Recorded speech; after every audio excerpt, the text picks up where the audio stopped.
ஆண்டவராகிய இயேசு கிறிஸ்துவின் நாமத்தில் காலை வாழ்த்துக்கள். இன்றைய மன்னா, கர்த்தர் வானத்திலிருந்து குமுறி உன்னதமானவர் தமது சத்தத்தை தொனிக்க பண்ணினார். 2 சாமுவேல் 22 அதிகாரம் வசனம் 14. இந்த இது எப்படி எழுதப்பட்டது பாடப்பட்டதுன்னு சொல்லும்போது, கர்த்தர் தாவீதை முதல் வசனம் சொல்லுது, எல்லா சத்துருக்களின் கைக்கும் சவுலின் கைக்கும் நீங்களாக்கி விடுவித்த போது அவன் கர்த்தருக்கு முன்பாக பாடின பாடல் அப்படின்னு சொல்லப்பட்டிருக்கிறது. இதே தான் 18ஆம் சங்கீதத்தில் பாட்டாக எழுதியிருக்காருங்க. வரிசையாக சொல்லப்பட்டிருக்கு, சரித்திரமாக சொல்லப்பட்டிருக்கிறதெல்லாம் பாடலாக சங்கீதத்தில் எழுதப்பட்டிருக்கு. இதுவும் பாடின பாட்டுன்னு தான் சொல்லப்பட்டிருக்கு. அதே மாதிரி 18ஆம் சங்கீதத்தில் இந்த வசனம் 13ஆம் வசனத்தில் கர்த்தர் வானங்களில் குமுறினார், உன்னதமானவர் தமது சத்தத்தை தொனிக்க பண்ணினார், கல்மழையும் நெருப்பு தழலும் விழுந்தது அப்படின்னு போடப்பட்டிருக்கு. இந்த வசனத்தையும் இந்த அதிகாரத்தையும் சங்கீத புத்தகத்தையும் வாசித்து பார்த்தீங்கன்னா ஒன்று போல் இருக்கும். இந்த அருமையான வேளையிலே தாவீதை சவுலின் கைக்கும் சத்ருவின் கைக்கும் எப்படிலாம் விளக்குனாரு, நான் எப்படிப்பட்ட சூழ்நிலையில் இருந்தேன்னு தாவீது சொல்கிறார். கர்த்தர் தான் எனக்கு கண்மலை, என் கோட்டை, என் இரட்சகர், நான் நம்பியிருக்கிற துருகம், என் கேடகம், என் இரட்சண்ய கொம்பு, என் உயர்ந்த அடைக்கலம், என் புகலிடம், என் இரட்சகர், என்னை வல்லடிக்கு நீங்களாக்கி ரட்சிக்கிறவர் அவரே. துதிக்கு பாத்திரம், நான் கர்த்தரை நோக்கி தான் கூப்பிடுவேன். அவர் தான் எல்லா சத்துருக்களுக்கும் என்னை நீங்களாக்கி ரட்சிப்பான்னு கர்த்தரை அப்படி துதிக்கிறான் பாருங்க.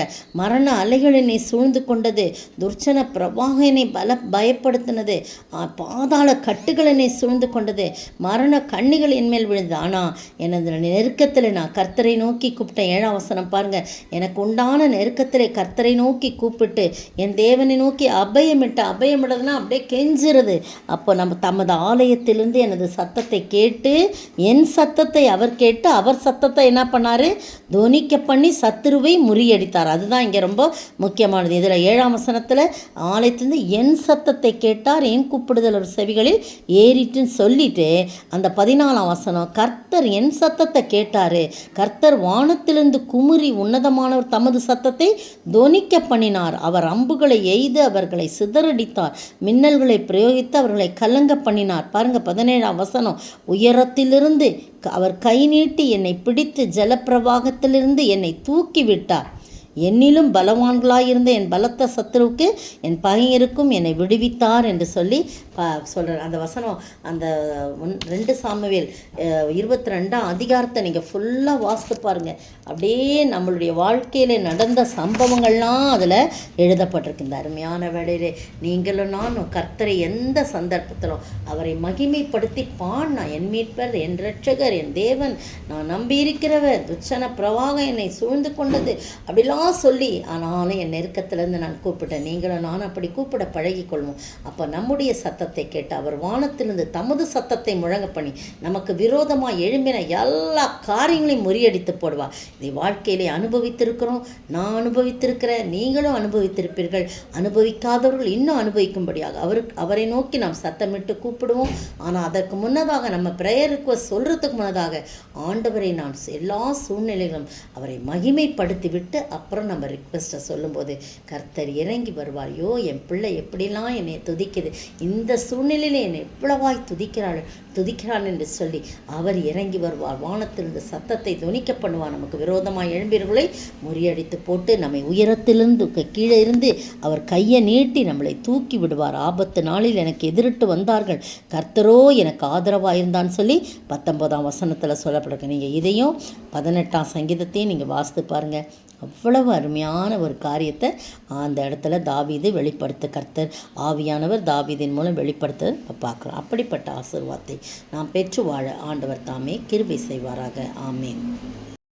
என் மீட்பரே, என் இரட்சகா, என் தேவனே, என் கேடகம், நான் நம்பின என் கோட்டையும் என் துருகமும் நீரே, தினம் தினமும் அருளால் தீமைகள் வெல்லுவேன், நான் கனமகிமையாவும் உமக்கே செலுத்துவேனே, உம்மாலே ஒருவனாக சேனைக்குள் பாய்ந்திடுவேன், வாழ்நாள் எல்லாம் நீரின் தஞ்சம் வழி நடத்தும் மேசியாவே, என் மீட்பரே. சோத்தரிக்கிற ஆண்டவரே, துதிக்கிற ராஜா. பக்தன் எவ்வளவு அழகாய் பாடியிருக்கிற ஆண்டவரே. அப்பா தகப்பனே, துதிகளின் பாத்திரன் நீர் ஆண்டவரே. துர்ச்சன பிரவாகத்திலிருந்து என்னை மீட்டெடுத்தவர் நீர் ஆண்டவரே. அப்படியாய் பக்தன் தொடர்ந்து பாடுவதை நாங்கள் கேட்குறோம். இந்த வசனம் ஆண்டவரே எங்களுக்கு எவ்வளவாய் உயிர்ப்பிக்கிறதா இருக்கிறது. கர்த்தாவே, நாங்கள் உம்மை மகிமைப்படுத்திவிட்டு அதற்கு பிறகு நாங்கள் எங்களுடைய ப்ரேயர் ரிக்வெஸ்ட்டை சொல்லும்போது நீர் எங்கள் சத்தத்தை கேட்டு உம்முடைய வானத்திலிருந்து ஆண்டவரே உம்முடைய சத்தத்தை தொனிக்க பண்ணி நாங்கள் எதற்காய் ஜெபித்தோமோ அதற்காய் நீர் உத்தரவு அருளுகிற ஆண்டவராய் இருக்கிறீர். எங்களை உம்முடைய கரம் நீட்டி தூக்கி எடுத்து நிறுத்துகிறவராய் இருக்கிறீர். அப்படிப்பட்ட ஆசீர்வாதத்தை நாங்கள் பெற்று வாழ உம்முடைய சத்தத்துக்கு நாங்கள் எங்களுடைய செவியை சாய்க்கவும் உம்மை நோக்கி எங்களுடைய சத்தத்தை உயர்த்தவும் நீதாமே உதவி செய்ய வேண்டும் என்று கர்த்தரும் மீட்பரும் ராஜாமா இயேசு கிறிஸ்துவின் விலையேறப்பட்ட நாமத்தில் ஜெபிக்கிறேன் பிதாவே, ஆமேன். நேற்றைய பதில்: ஒரு வெள்ளை குதிரையை கண்டேன். அதன்மேல் ஏறி இருந்தவன் வில்லை பிடித்திருந்தான். அவனுக்கு ஒரு கிரீடம் கொடுக்கப்பட்டது. வெளிப்படுத்தின விசேஷம் 6:2.